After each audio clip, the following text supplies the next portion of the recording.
ఏంటంటే ఒక ఎంటర్ప్రీనియర్గా మారిన వెస్టీజ్ అండ్ విన్నింగ్ లో ఉన్నాం కాబట్టి ఇది మాకు పాసిబుల్ అయ్యింది. ఇప్పుడు 5 lakhs ఇన్కమ్ ఒక మంచి వండర్ఫుల్ కాంపిటీషన్. Thank you.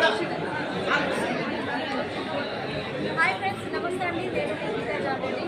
చాలా హ్యాపీగా ఉన్నాము మేము ఈ బిజినెస్ స్టార్ట్ చేసి. చూడండి ఎంతమంది లేడీస్ వంటింట్లో ఉండే వాళ్ళం ఒకప్పుడు మేము.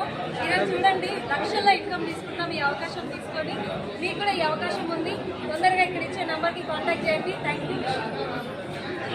Yes, good morning leaders. నా పేరు కళ్యాణి. హైయెస్ట్ ఇన్కమ్ వచ్చేసి 65,000. త్వరలో కార్ తీసుకోబోతున్నా. అందరికీ కూడా అవకాశం ఉంది. Thank you. Wish good morning leaders. Very good morning అండి. My name is Samata Madhav from Warangal. So వెస్టేజ్కి రాకముందు ఒక నార్మల్ హౌస్ వైఫ్ అండి. వెస్టేజ్లోకి వచ్చిన తర్వాత సో ఫుల్ టైం బిజినెస్ ఉమెన్గా మారాము. నా హైయెస్ట్ చెక్ 1,33,000 రూపాయలండి. సో అదేవిధంగా 15 లక్షల కార్ కూడా అచీవ్ చేయడం జరిగింది. సో ఓన్ కార్లోనే మీటింగ్ రావడం జరిగింది. Thank you. విషయం. Good morning leaders. First of all, my name is